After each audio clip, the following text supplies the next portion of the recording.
오늘 함께 읽고 함께 사는 꿈이라는 제목으로 하나님 말씀 증거하겠습니다. 어제 점심에 신방을 다녀오다가 로비에 행여자라고 하죠. 거리에서 사시는 나그네 할아버지 한 분이 오셔서 잠깐 대화할 기회가 됐습니다. 그래서 한참 말씀을 나누는데 운명이래요. 그렇게 집에 못 들어가시고 떠돌고, 집이 있어도 없어도 못 들어가시는 거예요. 그냥 계속 떠돌아 다니시고, 제가 처음 알았습니다. 일산에 신도시 처음 생겼을 때는 그런 행여자분들이 아무 데서나 자고 아무 데서나 먹고 해도 아무도 뭐라고 하는 사람이 없었는데 지금은 좀 어렵대요. 그러니까 못 있게 한대요, 거리에. 그래서 교회 주변에도 요새는 별로 없으시거든요. 그래서 줄어드셨구나 했습니다. 이분이 교회를 아예 모르시는 것 같지는 않고 너무 추워가지고 잠깐 불죄로 들어오셨다는데, 저한테 교회는 모름지기 3가지가 있어야 올 수 있는 곳이라고 가르치시더라고요. 그래가지고 약간 처음에는 번데기 앞에서 뭔가 주름을 잡으시려는 것 같은데 하는 마음이 들었지만, 혹시 하나님이 들려주시는 음성이 있을까 하여 들었습니다. 첫 번째는 돈이 좀 있어야 올 수 있는 곳이래요, 교회가. 그리고 조금 배운 사람들이 올 수 있는 곳이고, 세 번째는 착한 사람들이 와야 되는 곳이다, 그렇게 말씀하시더라고요. 그래가지고 제가 보통 이렇게 오시면 할아버지든 아저씨든 다 형님이라고 하는데, 형님, 뭔가 완전히 오해하고 계시는 것 같은데 교회는 정반대로 돈이 없는 사람들이 와도 괜찮고 못 배운 사람들이 와도 박대당하지 않고 성질이 좀 안 좋은 사람들이 오히려 왔을 때 도움을 받을 수 있는 곳입니다 라고 얘기했더니 아니라고 하시더라고요. 그리고 결국 그냥 홀로 있기를 선택하시고 인사하고 가셨는데, 교회 밖에 계신 분들에게 교회가 그렇게 비춰진다는 게 좀 슬프더라고요. 돈 있는 사람, 배운 사람, 착한 사람만 올 수 있다. 그래서 나 같은 사람은 올 수 없다는 거잖아요. 그러나 예수님이 하신 말씀은 전혀 달랐죠. 오늘 예수님이 태어나시기 전에 예수님이 행하신 일이 한 남자와 한 여자를 만날 수 없는 두 사람을 만나게 하신 일이었는데, 그 가운데 어떤 일을 하셨는지 우리가 좀 같이 보려고 합니다. 우리가 서로 이렇게 같이 살아가기가 어려운 이유가 있어요. 우리의 관계들이 슬프고 아픈 이유들이 있습니다. 첫 번째로는 말하지 못하기 때문이에요. 말하지 못해서 아픕니다. 말하지 못해서 말할 수 없이 아프다 그럴까요? 오늘 마리아라는 여인에게 문제가 있습니다. 결혼도 하지 않았는데 아이가 덜컥 생겨버렸어요. 2000년 전에 그 사람들의 율법을 따르면 처녀가 임신했는데 애 아빠를 모르면 그 여자를 죽이게 되어 있었습니다. 극단적이기는 했지만 그런 율법이 없었다면 처음부터 깨어진 가정과 버려지는 아이들을 어떻게 할 수가 없었겠죠. 그때는 법도 없고 경찰도 없고 없으니까요. 그러나 어쨌든 이 문제는 소녀 마리아에게 작은 문제는 아니었습니다. 지금도 처녀가 임신했다 그러면 누가 믿겠어요? 그 당시에도 마찬가지였거든요. 두렵고 불안했을 것입니다. 성모라고 해서 기적과 능력으로 이 불안을 극복한 게 아니에요. 그냥 당했죠. 예수님은 인간의 몸을 입고 오셨고 또 평범한 인간 여성에게서 태어나셨습니다. 그것도 이따 말씀드리겠지만 이유가 있어요. 우리는 마리아와 똑같이 우리 모두가 말할 수 없는 문제를 갖고 살아갑니다. 그러니까 문제를 말할 수 없기도 하지만 말할 수 없는 것 자체가 문제이기도 한 것 같아요. 그래서 서로 그런 것을 말하기를 두려워합니다. 속에 있는 것을 꺼내놓기를. 이미 근데 조금 꺼냈다가 많이 당하셨을 거예요. 그런 경험들이 또 있고 상처들이 있기 때문에 더 못 말하고. 그래서 말할 수 없는 문제는 말하지 않고 사는 게 낫다고 아마 생각하실 겁니다. 그러나 그래서 외롭고 아프고 슬플 때가 많이 있습니다. 말하지 못해서 그런 거죠. 두 번째로 우리 관계가 아프고 오해가 생기고 슬픈 이유는 듣지 못하기 때문이에요. 요셉이 들을 수 있는 얘기가 아니죠, 이 얘기는. 마리아가 모든 사람에게 말을 못하지만 특히 말하지 말아야 될 사람이 누굽니까? 요셉이에요. 남편 될 사람한테 이 얘기를 어떻게 하냐고요. 그러니까 요셉이 들을 수 없는 얘기예요. 그래서 요셉이 실제로 이 얘기를 듣고 나서 마리아와의 관계를 어떻게 하려고 합니까? 끊으려고 했다, 파혼하려고 했습니다.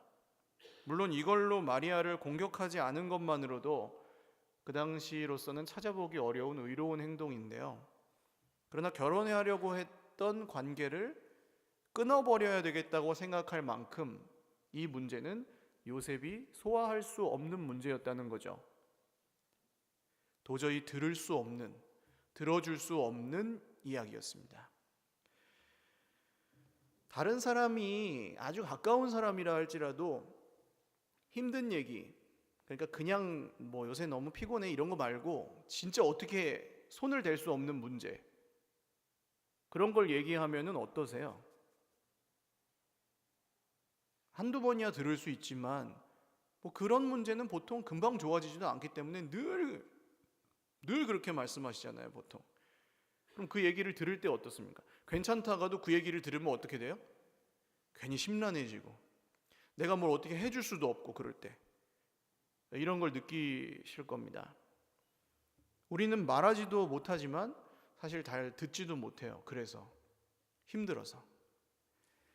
요셉이 오늘 이 얘기, 마리아의 얘기를 듣고 할 수 있는 게 없다고 느꼈습니다. 그래서 파혼하려고 하는 거죠. 관계를 끊어버리려고 하는 겁니다. 신경 끄자, 서로 남남으로 살자, 아니면 신경 쓰이게 하는 얘기는 서로 하지 말자, 뭐 이런 상황에서 사람이 생각할 수 있는 최선은 그 정도인 것 같아요. 그래서 우리는 서로 적당히 얘기하고 적당히 거리를 두는 것에 굉장히 익숙합니다. 그렇게 살아왔기 때문에 계속. 그래야 피곤하지 않고 서로 힘들지 않으니까. 그러나 사실은 듣지 못해서, 들어줄 수 없어서 아프고 슬플 때가 더 많습니다. 세 번째로 우리는 함께 있지 못하기 때문에 아프고 슬픈 것 같아요. 파혼한다고 이 문제가 끝납니까? 일단 요셉은 자기 인생 계획이 틀어지는 거죠. 결혼을 하려고 하던 사람과 결혼을 못하면 굉장한 상처가 남죠, 당연히. 그리고 이 여인이 만약에 요셉이 마리아를 신뢰하지 못했다면 배신당한 거 아닙니까? 이미 결혼 전에. 그러니까 상처죠. 또 마리아도 마찬가지입니다. 그 당시는 여성이 혼자서 경제활동을 할 수 없는 환경이었기 때문에 아기를 낳아도 뭐 혼자서 사생활을 키우면서 살아갈 방도가 없습니다. 헤어진다고 뭐 멀리한다고 괜찮지 않다는 거예요. 함께 있지 못하게 되면 아픕니다. 함께 있어야 되는 사람들이 서로 함께 있을 수 없는 이유를 발견하고 함께 있지 않기로 하면 그게 괜찮을 수가 없어요. 뭐 이사를 가서 못 보거나 어쩔 수 없는 그런 문제로 헤어지는 거야. 그건 괜찮죠. 다시 만날 수 있어요. 그러나 나 너랑 함께 있을 수 없어. 난 네가 싫어. 이러고 나서 헤어지면 그거는 굉장히 힘든 일이에요. 평생의 상처가 돼요. 이따금씩 생각나고. 특별히 싸우고 헤어진 게 아니어도 상처는 남아요. 사람이 가도 남는 게 있는데 유명한 목사님이 하신 말씀이야. 사람은 가도 사랑은 남는다고. 근데 그런 것 같아요. 사랑도 남고 사람은 가도 상처도 남아요. 그러니까 힘들어요. 다시 만날 수가 없게 돼요. 미묘하게 어색해요. 싸우고 헤어진 게 아니어도. 그래서 우리는 이렇게 합니다. 누군가를 만날 때 나랑 맞는 사람을 찾아요. 함께 있어도 괜찮을 것 같은 사람. 고르고 찾습니다. 결혼할 때는 물론이고 뭐 회사에서 사람을 뽑을 때도 맞는 사람을 뽑고, 뭐 교회를 정할 때도 그러셨죠? 당연하고 중요한 얘기예요. 근데 문제는 뭡니까? 우리 모두가 이미 서로 만나기 전부터, 함께 가기로 결정하기 전부터 이런 문제를 서로 갖고 있다는 겁니다. 말할 수 없고 들을 수 없고 함께 있기 어려운 그런 문제들을 전부 다 갖고 있어요. 그게 진짜 문제입니다. 같이 지내다 보면 드러나죠. 증거가 있습니다. 세상을 살아가시면서 정말 내 마음에 쏙 드는 사람이 있으셨어요? 정말 저 사람은 마치 그냥 나 자신 같다.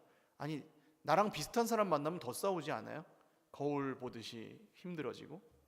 저는 저희 아이들을 볼 때 그럴 때가 있습니다. 어떻게 애들은 그렇게 닮지 말라는 것만 똑같이 닮아요? 신기하게. 그럴 때 예쁘지 않고 밉더라고요. 그래서 우리는 함께 있기가 참 어려운 것 같아요. 세상은 점점 잘 살게 되는 것 같은데 혼자 살기를 선택하시는 분들, 뭐 어쩔 수 없이 혼자 사시는 분들도 있지만 혼자 살기를 선택하시는 분들도 꽤 많습니다. 나랑 맞는 사람을 찾을 수가 없기 때문이죠. 그러면 혼자 살지 않고 함께 산다고 뭐 괜찮느냐? 아니에요. 함께 살아도 힘들어요. 혼자 살아도 힘든 면이 있고 함께 살아도 힘든 면이 있습니다. 그게 불편하지만 서로 더 불편하게 되기가 싫어서 말하지 않고 듣지 않고 적당히 거리를 두는 것이 이 세상 수많은 분들이 택하는 길인 것 같아요. 그러나 그런 적당한 관계 속에서 뭔가 정말 우리 영혼에 힘을 주는 만남, 즐거움, 기쁨 이런 것들이나 뭐 변화, 회복 이런 것들은 경험하기가 쉽지 않습니다. 당연히 혼자 있어도 외롭고 같이 있어도 외롭다고 느끼게 되죠. 이런 문제를 많은 사람들이 고민하고 해결하려고 했지만 지금까지도 모든 사람이 만족할 만한 어떤 해결책이 나오지 않았습니다. 그래서 설교 서두에 말씀드렸던 그런 혼자 살기를 나그네처럼 떠돌기를 선택하신 그런 어른들도 계시고 우리가 시시때때로 겪는 그런 외로움들도 여기서 오는 것 같아요. 그런데 성경은 우리의 관계들이 슬프고 아픈 진짜 이유에 대해서 말씀합니다. 사실은 그보다 조금 더 본질적인 이유가 있다는 건데요. 첫 번째는 듣기를 거절했기 때문입니다. 뭘 듣기를 거절했을까요? 처음 오늘도 요셉과 마리아라는 한 남자와 한 여자가 만나는데 함께 살기가 쉬워요, 어려워요? 어려워요. 난관이 있었어요. 근데 처음 만드신 남자와 여자가 만났을 때도 그랬습니다. 처음에는 뼈 중에 뼈고 살 중에 살이고 하면서 좋다고 만났는데 하나님이 그 두 사람에게 말씀하셨어요. 너희들이 내가 만든 세상에서 마음대로 누리고 먹고 마시고 즐기거라. 사랑하면서 살거라. 그러나 뭐는 안 돼요? 한 가지. 선악을 알게 하는 나무의 열매는 먹지 말아라. 먹으면 반드시 어떻게 된다 그랬어요? 죽으리라 그랬어요. 죽으리라. 근데 죽인다 그랬는데도 어떻게 해요? 먹어요. 그걸. 듣기를 거절했습니다. 뱀이 꼬십니다. 야, 안 죽어, 안 죽어. 하나님처럼 될 거야. 하나님이 그게 무서워가지고 먹지 말라 그러는 거지. 안 죽어. 먹어. 하니까 그 얘기를 듣고 그 얘기를 듣고 나서 보니까 다르게 보이는 거예요. 하나님 말씀 들을 때는 이게 먹지 말아야 될 거니까 그냥 탁 보이지는 않았는데 그 얘기를 듣고 나서 보니까 보암직도 하고 먹음직도 하고 지혜롭게 할 만큼 탐스럽기도 하게 보였어요. 이상한 말을 듣고 보니까. 그러니까 어떤 분들은 이 사건을 아담과 하와가 실수한 거라고 생각하시기도 하는데 아닙니다. 들어야 될 말씀은 듣지 않고 거절하고 듣지 말아야 될 말을 들은 결과예요. 사람은 모든 관계 속에서 보통 이렇게 합니다. 하나님을 떠난 인생은 하나님이 말씀하시는 대로 가지 않아요. 거절해요. 본능적으로 거절해요. 성경이 뭐라고 얘기해도 내 마음 속의 목소리를 들어요. 야, 너 그런 것 때문에 힘들었잖아. 그 사람 때문이잖아. 하나님이 너한테 이렇게 하는 거잖아. 너 그때 그 상처 때문에 지금 네가 이런 거잖아. 그 사람한테 당한 것 때문에 네가 지금 이런 거잖아. 이렇게 우리 속에 있는 목소리들을 따라가요. 우리는 본능적으로 느낌을 따라가요.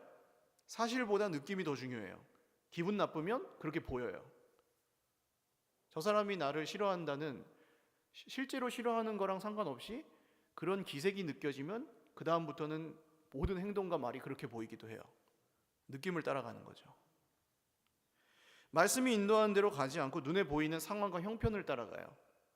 그게 하나님을 떠난 인생의 본능입니다. 하나님께 맞추기를 거절해요. 하나님 뜻대로 살기를 거부하고 하나님을 나에게 맞추려고 해요. 당연히 안 되죠. 그럴 수가 있습니까? 하나님이 그렇게 어느 정도는 해주실 수도 있겠지만 그냥 자기만 위해서 하나님을 막 써먹으려고 한다면 하나님은 그런 분은 아니죠. 사람도 자기한테 맞춰요. 내가 맞추려고 하지 않고. 세상도 자기한테 맞춰야 돼요. 그러니까 어떻게 됩니까? 결국 하나님도 나한테 맞춰야 되고 사람도 나한테 맞춰야 되고 세상도 나한테 맞춰야 되니까 그 인생은 살기가 좋을 수가 없는 거죠. 내가 하나님처럼 되고 싶은 겁니다. 내 마음에 들지 않으면 그래서 같이 있을 수 있어요? 없어요? 없는 거예요. 그럴 때는 내 마음대로 되지 않으면 화가 나는 겁니다.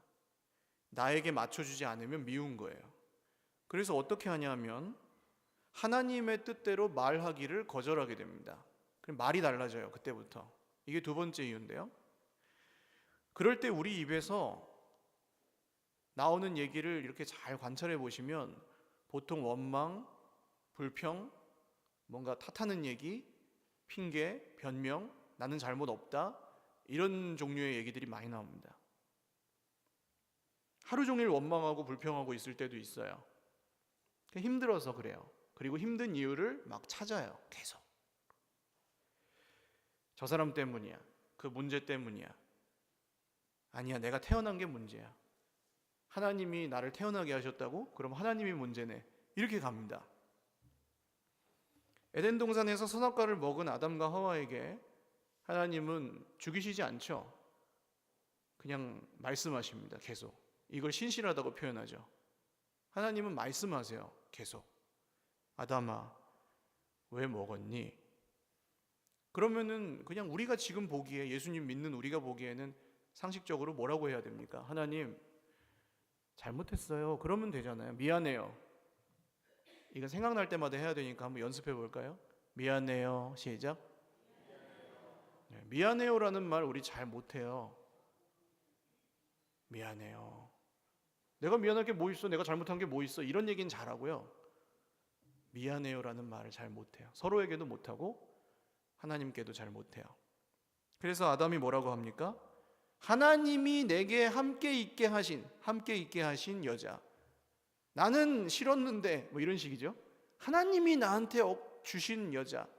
살 중에 살이요 뼈 중에 뼈요 그런 얘기는 다 도망갔어요. 그때 하나님이 만나게 하셔서 이렇게 됐잖아요. 그렇게 원망합니다.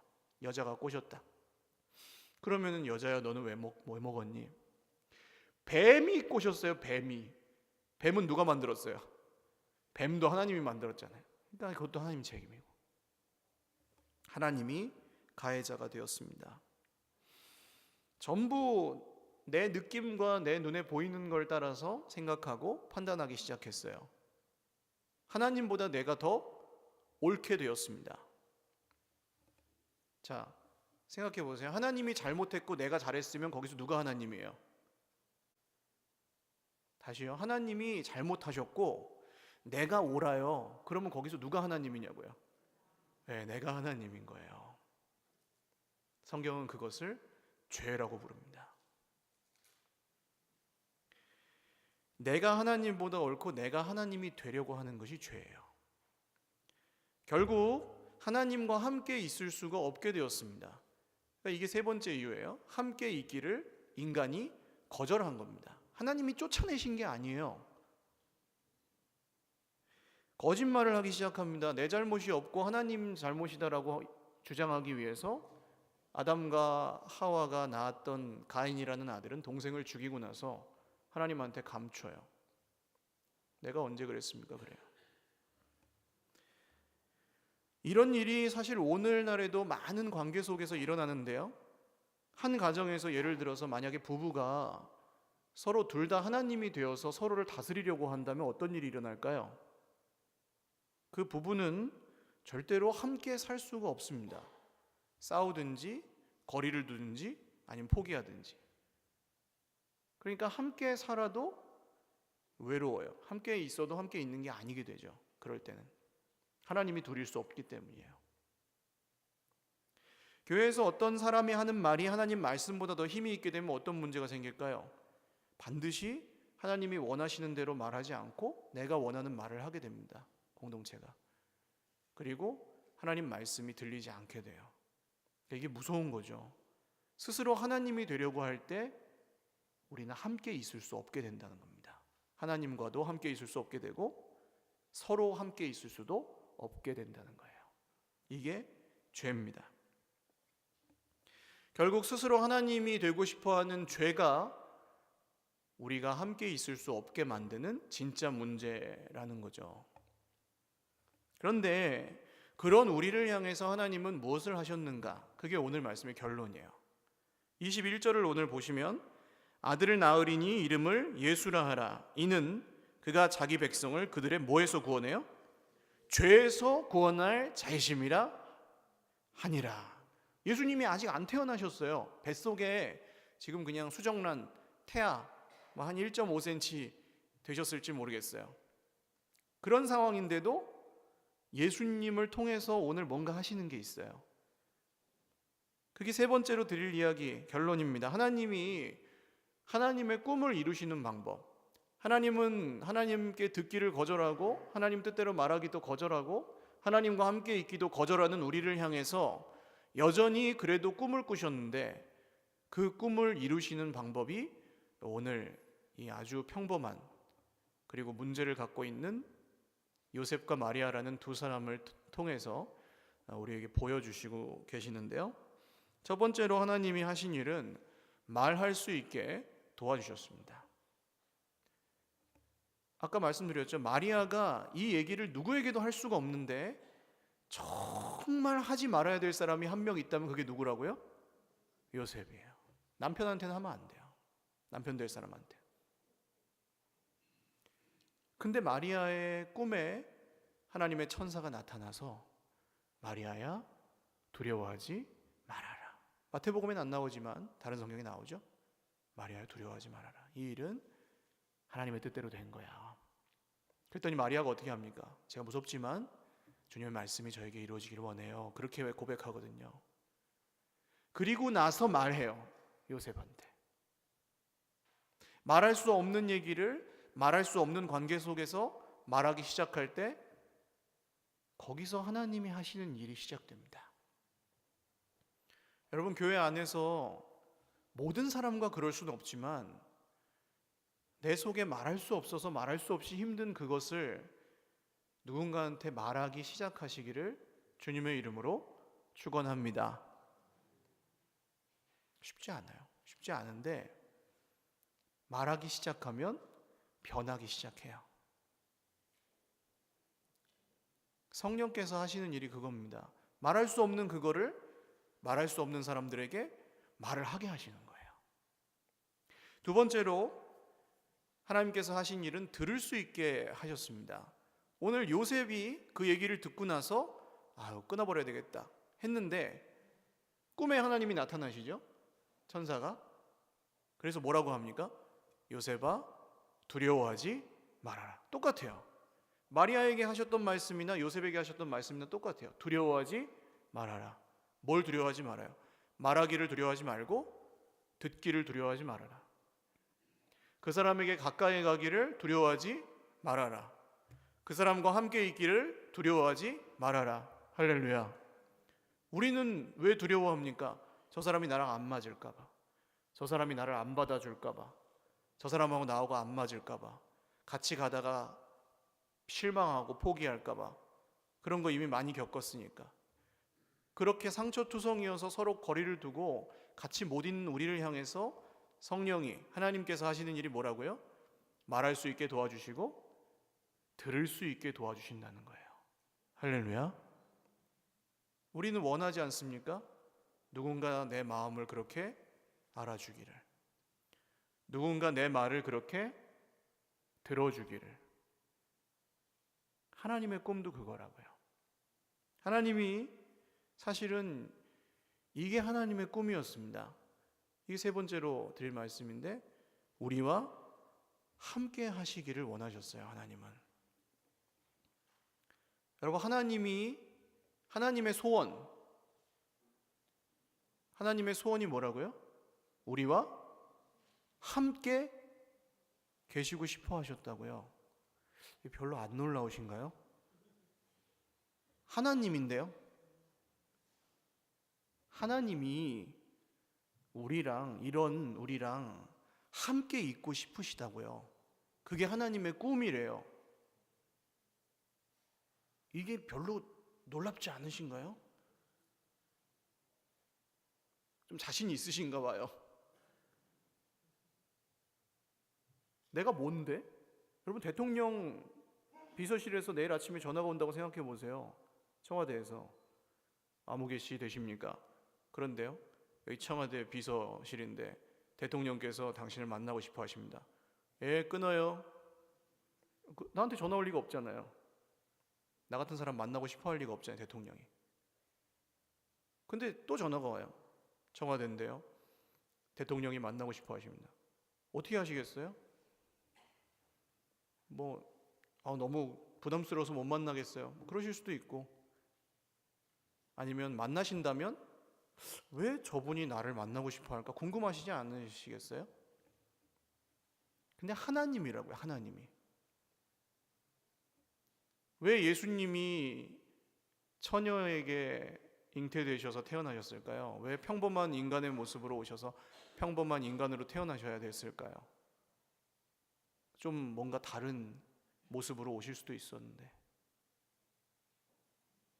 예수님이 사셨던 걸 이렇게 보면 우리 알 수 있습니다. 이 의로웠던 요셉 아버지는 금방 돌아가시거든요. 동생만 줄줄이 낳아놓고. 우리나라의 역사를 보면은 그런 형님들, 누나들이 많으시죠. 동생들 그냥 잔뜩 낳아놓으셔가지고 부모님들이, 큰형, 큰 누나가 동생들 다 돌보셔야 됐던 그런 가정들이 있으시잖아요. 예수님이 그거 아신다는 거예요. 예수님이 무려 30년을 거기에 쓰셨어요. 어머니 모시고 형제들 돌보시는데 3년을 온 세상을 위해 쓰셨는데 그 10배를 가족들을 돌보시는데 쓰셨습니다. 근데 나중에 그 3년 세상을 위해서 고작 쓰시는데 동생들이 와가지고 미쳤다고, 우리 형 미쳤다고 잡으러 와요. 그거 예수님 아신다니까요. 우리가 그렇게 베푼 사랑과 친절을 몰라주는 우리의 가까운 사람들, 그럴 때 우리가 느끼는 느낌, 마음, 예수님 아신다고요. 예수님이 부르신 사람들을 보세요. 교양 있는 사람들을 부르시지 않아요. 베드로, 칼 들고 날뛰는 어부예요. 열받으면. 야고보, 요한 똑같습니다. 들어가려고 그러는데 못 들어오게 하니까 예수님 저기 불태워서 다 죽여버리세요. 이렇게 얘기해요. 옆에 있는 분들을 보세요. 한번 봐주세요. 여러분, 설교가 일찍 끝나기 원하신다면. 교양 있는 분이 있을 수도 있지만 아닐 수도 있어요. 내 마음에 맞게 말하시는 분일 수도 있고 아닐 수도 있다고요. 나 자신을 보세요.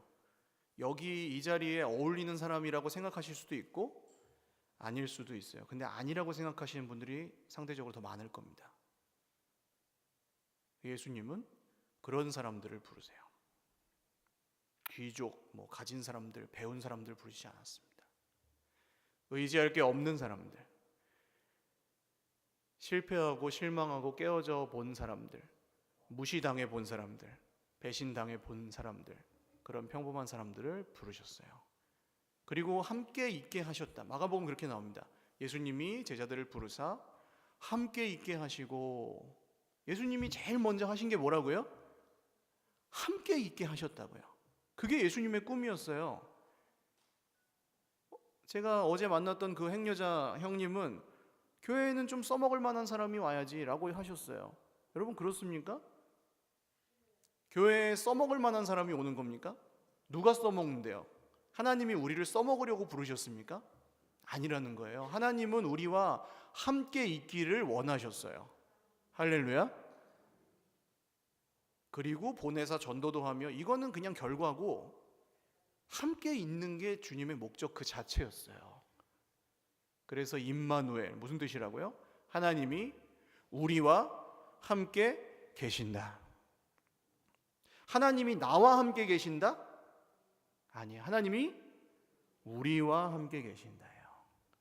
할렐루야. 이게 하나님께서 제일 처음 남자와 여자가 깨트린 것을 인간의 몸을 입고 오신 그 가정에서 요셉과 마리아의 사이에 이루셨던 일입니다. 두 분 결혼하죠. 그리고 정상적인 결혼 생활을 해요. 물론 아픔도 있었지만 이 가정이 하나님의 계획에, 하나님의 뜻에 따라 쓰임받았고 결국 세상을 구원하는 놀라운 일이 여기서부터 시작이 되었습니다. 사랑하는 여러분, 함께 있기를 두려워하지 마시기를 주님의 이름으로 축원합니다.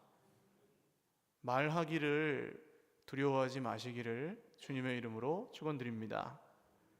누군가 나에게 이상한 말을 할 수도 있고 틀린 말을 할 수도 있지만 할 수 있는 만큼 한 번이든 두 번이든 잠깐 기다려 주시고 한 번쯤 참아 주시는 은혜가, 넉넉함이 이번 주에 있으시기를 주님의 이름으로 축원합니다. 마지막 이야기인데요. 2년쯤 됐나 봐요. 2년 전에 겨울에 한 분이 돌아가셨습니다. 잘 모르실걸요? 이분이 행여자셨는데요. 아시는 분들은 아실 겁니다. 우리 교회 옆에 있는 공원에서 지내셨어요. 여름에는 모기 뜯기고 겨울에는 동상 걸리고. 이분의 인생 기구합니다. 자녀들을 결혼해서 낳았는데 둘 다 장애가 있으셨어요. 부인은 재산을 들고 도망갔습니다. 아이들은 시설에 맡기고 이분은 그때부터 떠돌이 나그네 인생이 되셨어요. 기술이 있고 재주가 있으신데도 어디 취직도 못해요. 그냥 나그네 인생을 선택하셨기 때문에 그게 내 운명이다 하고 사시다가 어느 날 아주 우연한 기회에 만나게 됐고 이분이 예수님을 믿게 되셨어요. 제가 아마 그렇게 예수님을 믿자고 해서 믿은 건 처음이었던 것 같아요. 길거리에서 만난 사람을. 그리고 그분이 그 다음부터는 그냥 교회 주변에서 이렇게, 그전에는 막 그냥 전국을 떠돌아 다니시다가 교회 주변에서 계셨습니다. 그분이 우리에게 말한 성함과 그분의 진짜 이름이 달랐어요. 돌아가실 때까지도 자기 이름을 정식으로 얘기하지 않았습니다. 그러나 그분이 이제 마지막 돌아가시기 직전에 또 어디선가 이 사람들에게 맞고 다치고 피를 흘리고 깨어져서 우리 지금 교회 1층 로비에 쓰러져 계셨어요. 새벽기도 마치고 나오는데 이분이 당뇨도 있고 그러셔서 굉장히 고통스러워하고 계시는 상황에서 응급실 모시고 갔습니다. 그리고 이제 병원에 계시다가 요양병원으로 모셨다가 결국 돌아가셨는데요. 이분이 갈 데도 없고 아무도 알아주지도 않고 당신의 삶도 그렇게 막 회복되고 변화되고, 물론 많이 변하셨지만 완벽하게 뭔가 좋아지지 않았어요. 그러나 그분이 마지막 순간에 찾아오셨던 곳은 주님의 품이었다는 겁니다. 가족들도 그분이 돌아가신지를 모르는 상황에 우리 교회에서는 몇몇 형제들이 시키지 않았지만 그분을 찾아가서 마지막 예배를 드렸습니다. 안 가도 되잖아요. 그분 가족들도 없고 아무도 없는 그냥 장례식장 영안실에서 그냥 그 영안실 시체 보관 안치소 앞에서 예배를 드렸어요. 교역자들만 가지 않았습니다. 저는 그런 곳이 교회라고 생각해요. 의지할 데 없는 우리가 갈 수 있는 주님의 품. 세상에서 말하지 못하는 속을 말해도 들어주는 사람이 있는 곳. 그리고 누군가가 나에게 그런 도움을 청할 때 한 사람이든 두 사람이든 내가 도와줄 수 있는 곳. 하나님이 우리를 그렇게 쓰시기 원하시는 하나님의 꿈이 이루어지는 곳이 바로 교회입니다. 우리 같이 찬양 한 곡 드리고 기도하겠습니다.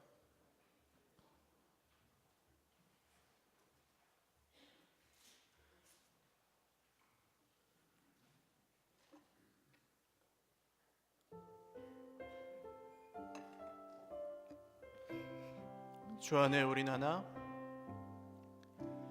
주 안에 우린 하나, 모습은 달라도 예수님 한 분만 바라네.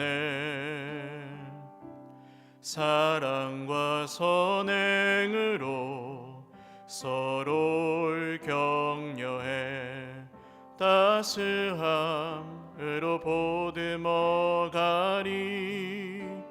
주님 우리 안에 함께 하시니 형제자매의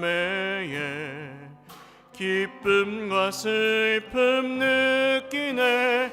내 안에 있는 주님 모습 보네. 그분 기뻐하시네.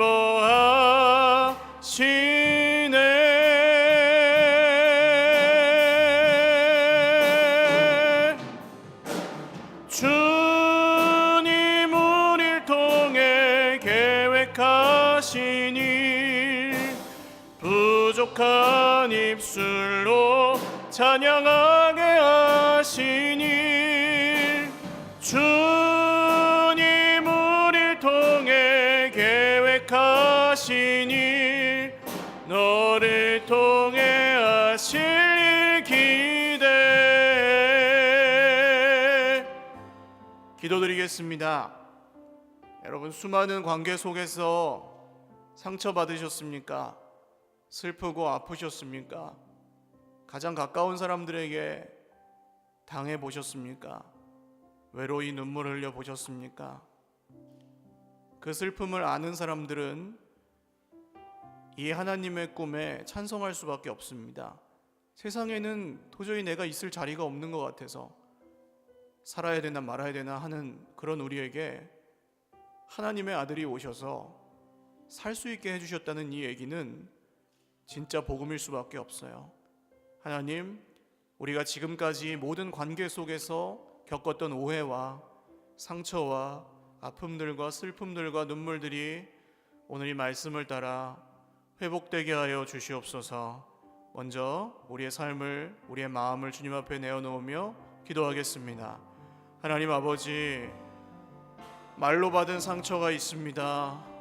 서로의 눈빛으로 받은 상처가 있습니다. 가정에서 당한 상처가 있고 가장 가까운 사람이 내 마음을 몰라줄 때 우린 힘들었습니다.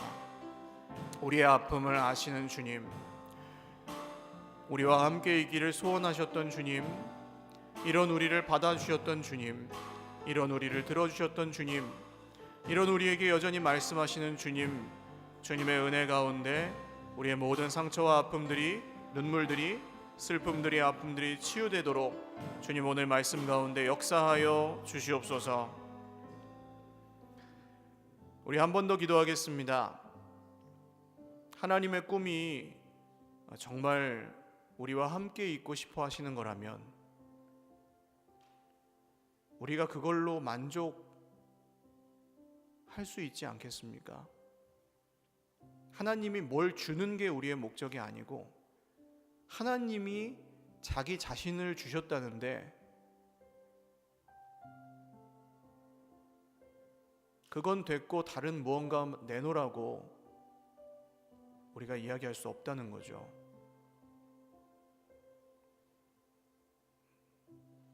하나님, 오늘 하나님이 우리와 함께 있고 싶어 하셨다는, 세상에 그 누구도 우리를 그렇게 사랑해 주지 않는데 하나님이 우리를 그렇게 사랑해 주셨다는 이 복음의 말씀이 우리의 진정한 위로가 되게 하여 주시옵소서. 하나님이 뭘 더 주지 않아도 이 말씀을 예수님 안에서 기뻐하고 만족하는 진정한 소망이 우리 속에, 진정한 믿음이 우리 안에 있게 하여 주시옵소서. 우리 복음의 말씀을 붙들고 한 번 더 감사하며 기도하겠습니다. 하나님 아버지, 하나님이 우리에게 무언가 더 주시지 않아도 하나님이 우리와 함께 계신다는 이 사실만으로도 우리가 오늘 힘을 얻습니다. 내 마음을 알아주는 사람 친구 한 명만 있어도 우리가 사는데, 하물며 하나님이 함께 계시고 하나님의 아들이 생명을 주셨다는 이 말씀 앞에 저희들 만족하지 않을 이유가 없습니다. 주님, 오늘 그 말씀을 믿는 자마다 문제로부터, 사람으로부터, 상처로부터, 아픔과 슬픔 모든 관계로부터 구원을 얻게 하여 주시옵소서. 마지막 한 번 더 기도하겠습니다. 하나님이 우리와 함께 계시고 싶어 하셨다는 이 말씀을 믿는다면, 그 말씀만으로 만족할 수 있다면 우리는 우리 옆에 있어주는 사람들, 우리 옆에 함께 있어주는 사람들에게 고마움을 느껴야 합니다. 그분이 뭔가 특별한 대단한 걸 하지 못해도, 그분이 나와 별 관련이 없었을지라도, 그분이 교회에서 뭔가 대단한 일을 하지 못해도 그분이 계시는 것과 계시지 않는 것이 어떻게 다른지 우리는 이제 알지 않습니까? 살아가는 분들을 보내봤기 때문에.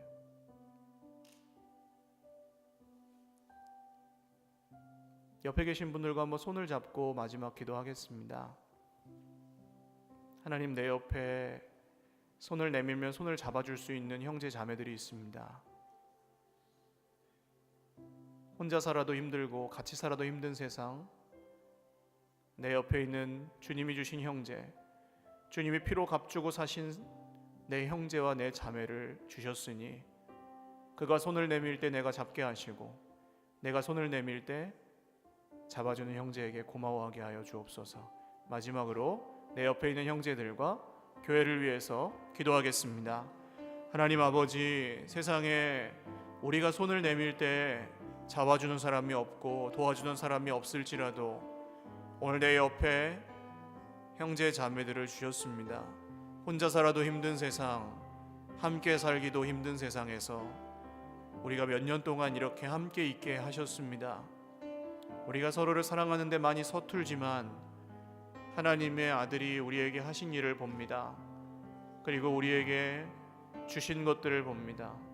자기 자신을 주셨고 자기 생명을 주셨고 자기의 진심을 주셨습니다. 주님이 주신 그 은혜를 우리가 믿을 때에 우리의 마음이 움직이는 것처럼 내 옆에 있는 형제를 향해 내 마음을 부딪히고 그 형제가 나에게 마음을 부딪혀 올 때 우리가 성령이 말씀하시는 그 말씀을 따라 서로 말하고 듣고 함께 있을 수 있도록, 함께 있기를 포기하지 않도록 주님, 이 놀라운 기적의 현장에 우리가 영원히 있게 하여 주옵소서. 존귀하신 주님, 감사합니다. 많은 관계들로부터 온 상처들, 아픔들, 슬픔들이 있습니다. 말하기도 두렵고 듣기도 두렵습니다. 그러나 주님, 이런 우리에게 여전히 꿈꾸시고 말씀하시고 들어주시고 함께 있어 주심을 감사합니다. 그 믿음으로 저희들도 함께 있기를 포기하지 않겠으니 영원토록 주님의 교회에 위로와 회복과 구원이 있게 하여 주시옵소서. 감사하옵고 축복하며 예수님의 이름으로 기도 올리옵나이다. 아멘. 우리 하나님께 영광의 박수 올리겠습니다. 바로 축도하고 예배 마치겠습니다.